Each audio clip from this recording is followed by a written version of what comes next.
Assalamualaikum warahmatullahi wabarakatuh. Kembali lagi bersama saya Abdul Raja. Hari ini kita akan membahas ilmu tajwid tentang sifatul huruf. Apa sih itu sifatul huruf? Sifat menurut bahasa adalah suatu keadaan yang menetapkan pada sesuatu yang lain. Menurut istilah ilmu tajwid, sifat adalah keadaan bunyi huruf ketika dikeluarkan dari makhrajnya yang membedakan suatu huruf dengan yang lainnya. Sifatul huruf terbagi menjadi dua, yaitu sifat lazimah, yang kedua sifat aridhah.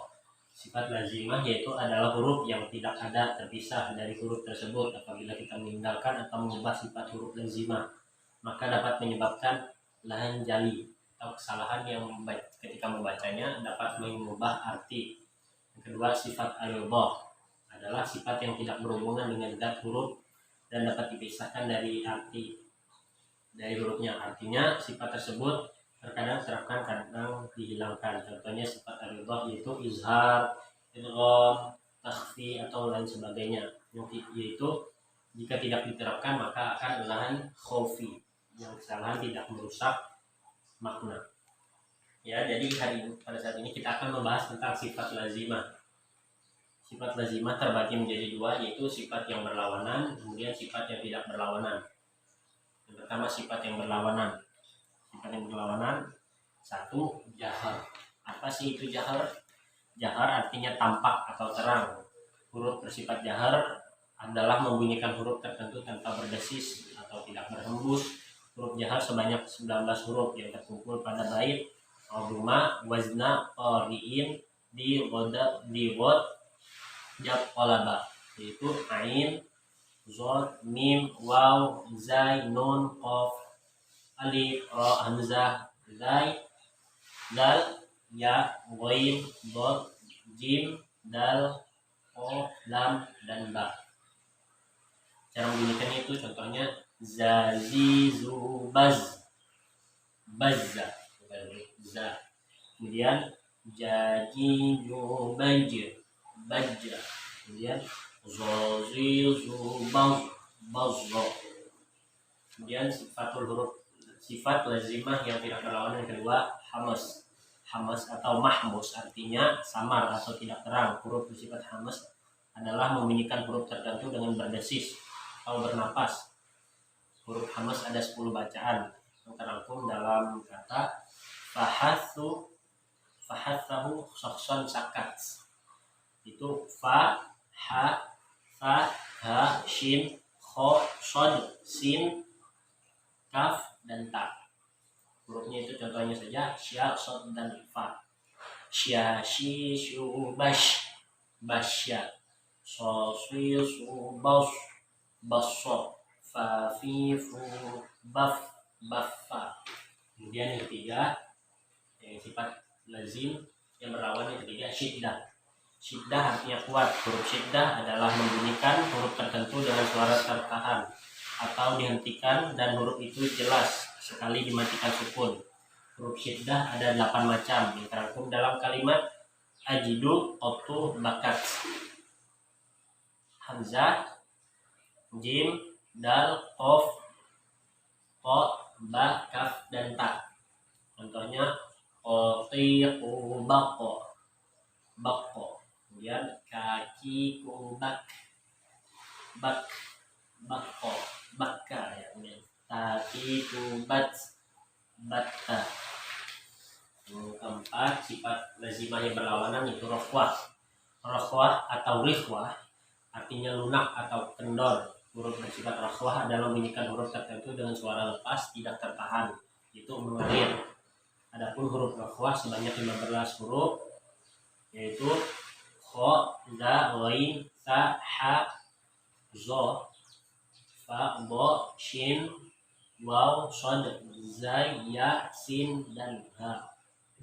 Contohnya so, si, su, bas, basso, bodin, du, bab, babbo, zo, zi, zu, baz, bazzo.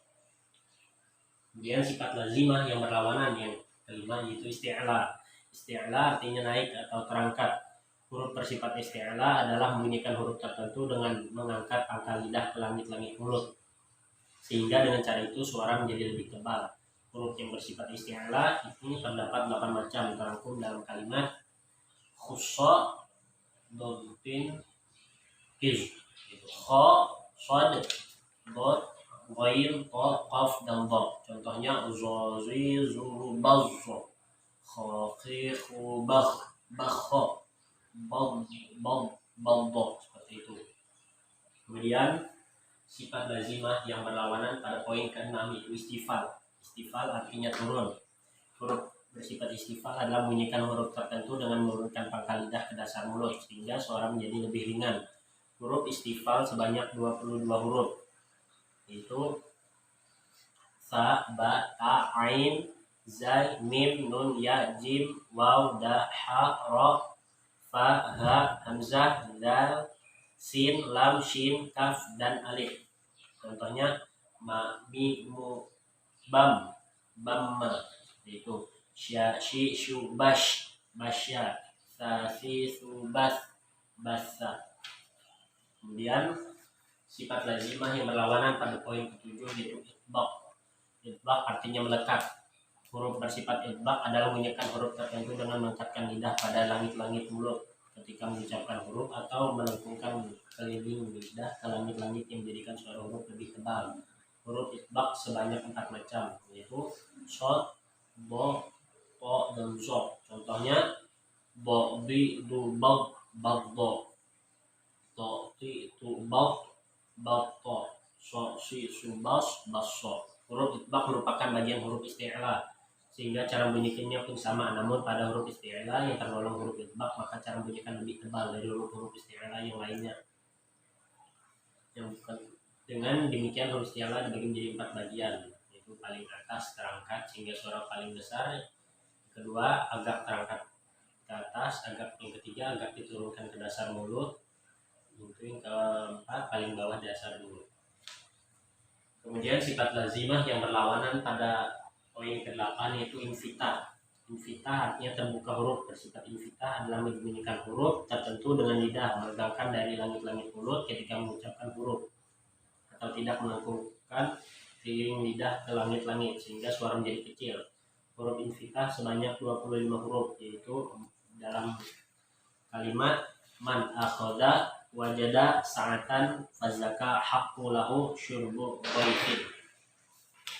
Kemudian pada poin yang lazimah yang berlawanan yang ke-9 yaitu idlaq. Idlaq artinya ujung. Huruf bersifat idlaq adalah membunyikan huruf tertentu dengan mengeluarkan dari ujung lidah atau ujung bibir supaya cepat dan lancar terucapkan. Huruf idlaq ini sebanyak 6 macam terangkum dalam kalimat fil min lubba. Kemudian sifat lazimah yang berlawanan pada poin ke-10 itu ismat. Ismat artinya menahan atau diam. Huruf bersifat idlaq, huruf bersifat ismat adalah membunyikan huruf tertentu mengeluarkan dengan tidak lancar atau cepat karena huruf tersebut tidak bertempat di ujung lidah atau ujung bibir. Huruf ismat sebanyak 23 macam sebagaimana dalam bait berikut. Jazu, rishi, gishin, sakhitin, sodda, fiqatin, ilwa'adah, yahudduka. Itu ya, habis pada sifat lazimah yang berlawanan. Kemudian pada sifat lazimah yang tidak berlawanan. Yang pertama tawassut. Tawassut artinya tengah-tengah. Huruf bersifat tawassut adalah membunyikan huruf tertentu dengan cara antara ditahan dan dilepaskan, yaitu di tengah-tengahnya. Hurufnya sebanyak 5 macam, yaitu lin, omaro. Kemudian sofir. Sofir artinya siul atau seruit. Huruf bersifat sofir ialah membunyikan huruf tertentu dengan bersiul atau berdesis antara 2 buah bibir. Huruf sofir itu ada 3, shod, zai, dan sin. Sofir juga terbagi menjadi 3, yaitu sofir kubro, sofir wusta, dan sofir sugro. Kemudian sifat lazimah tidak berlawanan yang ketiga yaitu qalqalah. Qalqalah artinya goncangan atau memantulkan huruf. Makhraj terdengar pantulan suara lebih kuat. Huruf qalqalah yaitu terdapat pada kata baju di toko. Kemudian pada sifat lazimah yang tidak berlawanan yang keempat yaitu lin. Lin biasa disebut lagin, artinya lunak. Huruf bersifat lin adalah membunyikan huruf tertentu dengan lunak tanpa paksaan. Huruf lin terdapat dua, yaitu ya dan waw. Kemudian yang sifat lazimah tidak berlawanan yang kelima, yaitu inhiraf. Inhiraf artinya condong. Huruf bersifat inhiraf adalah membunyikan huruf tertentu dengan mencontohkan huruf pada makhrajnya sendiri pada makhraj huruf lain. Karena itu dalam mendapatkan lidah harus dilenturkan. Hurufnya ada dua, yaitu lam, ro. Kemudian sifat lazimah yang tidak berlawanan yang ke-6, yaitu takrir. Takrir artinya mengulangi. Huruf bersifat takrir adalah membunyikan huruf tertentu dengan menggetarkan ujung lidah sehingga huruf tersebut terdengar tergentas, dan getarnya itu cukup 2 getaran, jangan sampai berlebihan. Contohnya huruf ro, yaitu hurufnya hanya huruf ro. Ro, ri, ru, bau. Ro, ri, ru, bau. Bau, ro, seperti itu.